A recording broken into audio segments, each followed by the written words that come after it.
के हैं नहीं वो हम कह रहे हैं अकाली दल के साथ रहकर इतने साल साथ रहे, वो सरकार में रहे, सरकार उन्हीं की थी, हम सहयोगी दल थे और इसलिए जो भी निर्णय उन्होंने किए जनता ने उनको संदेश दिया है। भारतीय जनता पार्टी तो अपने दम पर पहली बार इतनी सीटें लड़ रही है। शाहनवाज जी एक अपडेट दे दूं जरा आपको भी और अपने दर्शकों को भी।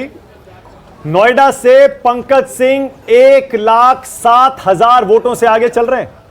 राजनाथ सिंह के बेटे हैं, बहुत बधाई हो पंकज जी को। 1,07,000 वोटों से नोएडा से पंकज सिंह आगे चल रहे हैं। शाहनवाज जी आप चलिए अखिलेश पर ज्यादा कुछ नहीं कह रहे, मैं कह रहा हूं कि पंजाब में आम आदमी पार्टी की सुनामी आई है, 91 सीटों के साथ सरकार बना रहे हैं। अब अरविंद केजरीवाल भगवंत मान को ही बधाई दे दीजिए, थोड़ा तो बड़ा दिल दिखाइए शाहनवाज जी।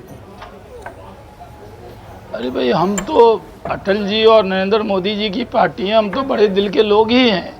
भारतीय जनता पार्टी जो सब जगह आगे बढ़ रही है, बड़ा दिल नहीं होता तो बड़ी पार्टी कैसे बनती। अटल जी ने कहा ना छोटे मन से कोई बड़ा नहीं होता और टूटे मन से कोई खड़ा नहीं होता। तो कांग्रेसियों का मन टूटा है, चलिए ज्यादा मत तोड़िए, ये कह दिया। तो इसलिए हम ये कह रहे हैं कि पंजाब में वो विकल्प बने हैं। हम क्योंकि बहुत दिन तक अकाली दल के साथ रहे और पहली बार अपने पार्टी को खड़ा कर रहे हैं, तो हमें वैसा परफॉर्मेंस जैसा पंजाब की जनता हमें देना चाहती थी वो आगे भरोसा होगा। क्योंकि हमने पूरा अभी तो चुनाव ही लड़ा है, हम तो पार्टी को खड़ा करने में लगे। हम तो 23 सीट लड़ते थे और 23 के अलावा हमारा झंडा, हमारा निशान, हमारे नेता कहीं जाते ही नहीं थे। क्योंकि हम तो शाहनवाज जी एक सेकंड रोक रहा हूं, एक सेकंड रोक रहा हूं, क्योंकि ये तस्वीरें भी दिखानी है थोड़ी सी। जो जश्न इस समय शुरू हुआ है बीजेपी और आम आदमी पार्टी के खेमे में, उसकी तस्वीरें आती रहेंगी। रागिनी एक सेकंड में आ रहा हूं, रागिनी भी है मेरे साथ कांग्रेस पार्टी से। एक सेकंड रागिनी।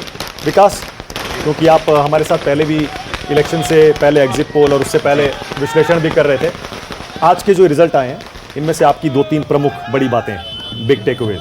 देखिए बिग टेकअवेज है, एक तो ये कि भाजपा ने काफ़ी अच्छा परफॉर्म किया है और 4 राज्य लग रहा है कि उनके पास आ रहे हैं। दूसरा मेरे ख्याल से बिग टेकअवे है कि कांग्रेस के लिए अब बहुत ज़्यादा परिस्थिति ख़राब लग रही है। कारण ये है कि पंजाब हारना मेनली, और ये वो राज्य था जहां 2019 में जब पूरी मोदी लहर की बात हो रही थी, वहां पे भी कांग्रेस ने अच्छा परफॉर्म किया था। पंजाब का जाना बहुत डेंजरस है। आप ये भी ध्यान रखिए कि पिछली बार के जो कांग्रेस की 52 या जितनी भी सीटें हैं उनमें केरला और पंजाब 2 हैं, जिनमें से करीब 30-40% सीटें आई। अब केरला बचता है और केरला में भी सीपीएम कैसा करती है उसने रिपीट किया है असेंबली में। पंजाब अब लग रहा है कांग्रेस का चला गया, तो गेन कहां हो रहा है? लॉसेस तो बहुत ज्यादा हो रहे हैं, गेन नहीं दिखाई दे रहा। तो ये दूसरा टेक अवे है। तीसरा, आम आदमी पार्टी जो है एक तरह से समझ लीजिए पहली रीजनल पार्टी है जिसने अपने राज्य के बाहर और इस तरह की जीत लेफ्ट के बाद, जी लेफ्ट के बाद, मतलब इस तरह की जीत एक अपने लेफ्ट तो खुद को हमेशा नेशनल पार्टी के वे में देखती थी। ये तो रीजनल से शुरू हुए और वो भी एक पार्शियल स्टेट से, क्वाज़ी स्टेट से, और पंजाब में जिस तरह इन्होंने सक्सेस ली है, अब आगे बस ये देखना पड़ेगा चन्नी जी और केजरीवाल जी के संबंध कैसे रहते हैं। क्योंकि रागिनी नायक, रागिनी सुन पा रही हैं अगर अभी शाहनवाज जी ने जो कहा, रागिनी क्या वाकई सिर्फ हवाई सारे के सारे मुद्दे थे जो आपने उठाए इन चुनाव से पहले 6 महीनों में, 8 महीनों में या पिछले 2 महीनों में? कोई भी मुद्दा जनता के साथ चिपका नहीं, स्टिक नहीं हुआ और बीजेपी 4 राज्यों में अपनी सरकार वापस लेके आ रही है। रागिनी, मानक मैं जानती हूं कि आज सारे, चाहे वो न्यूज चैनल के एंकर्स हो, विश्लेषक हो या भारतीय जनता पार्टी या अन्य पार्टी के प्रवक्ता हो, आज सभी लोगों के शब्दों के बाण जो हैं वो कांग्रेस पार्टी की तरफ होंगे और मैं सहर्ष उसे स्वीकार भी करती हूँ, जनादेश को अपने सर माथे पर लेती हूँ। लेकिन 2-3 बातें मैं जल्दी से कहना चाहती हूँ।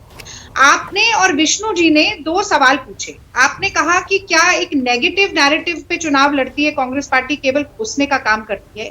हमने उत्तर प्रदेश में एक बहुत ही पॉजिटिव कैंपेन पर चुनाव लड़ा। हाँ, हो सकता है शहनवाज जी को वो पक्षपाती लगता हो, महिलाओं को समान अधिकार दिलाने की बात उन्हें पक्षपाती लगती हो, लेकिन ऐसा था नहीं। हमने कहा कि हम डिसीजन मेकिंग प्रोसेस में देश के चुनावी प्रणाली में 40% हिस्सेदारी देंगे और हमने रोजगार की बात की। पॉजिटिव कैंपेन वो नहीं चला क्योंकि दही एक हाथ पर नहीं जमता है। Rome was not built in a day. 30 साल में पहली बार हम 403 सीटों पर अकेले लड़े। अभी वोट प्रतिशत भी आएगा, कहां हारे कहां जीते क्या ये सब पता चले। पर एक तरफ कहना कि आप नेगेटिव कैंपेन मत करिए पॉजिटिव करें तो विष्णु जी का कहना कि कांग्रेस एनजीओ की तरह लड़ती है, मैं समझती हूँ ये दोनों बातें नहीं हो सकती। हमारी स्ट्रैटेजी जो मुझे लगता है, जहां हमारी सरकार थी वहां तो पॉजिटिव कैंपेन होता ही है, क्योंकि हम तो वहां सरकार चला रहे हैं।